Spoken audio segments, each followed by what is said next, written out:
আজ আমি ধোকার ডালনা করে দেখাবো। ছোলার ডাল 2 ঘন্টা ভিজিয়ে কাঁচা লঙ্কা সামান্য আদা দিয়ে ডালটা মিক্সিতে ভালো করে বেটে নিলাম। এবার কড়াইয়ে সর্ষের তেল গরম করে সামান্য হিং আর লবণ দিয়ে ডালটা দিয়ে ভালো করে শুকনো করে নেড়ে নিলাম।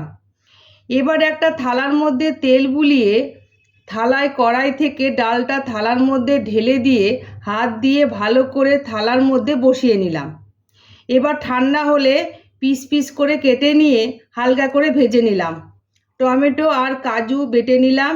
এবার কড়াইয়ে সাদা তেল দিয়ে তেজপাতা কাঁচা লঙ্কা জিরে ফোড়ন দিয়ে হিং দিয়ে ভালো করে গরম করে আদা বাটা জিরে ধনে গুঁড়ো দিয়ে সামান্য নেড়ে টমেটো আর কাজুর পেস্টটা দিয়ে হলুদ আর লবণ দিয়ে ভালো করে মশলাটা কষা হলে সেদ্ধ আলুগুলো দিয়ে নাড়াচাড়া করে জল দিয়ে ভাজা ধোকাগুলো দিয়ে একবার ফুটিয়ে ঘি দিয়ে নামিয়ে নিলাম।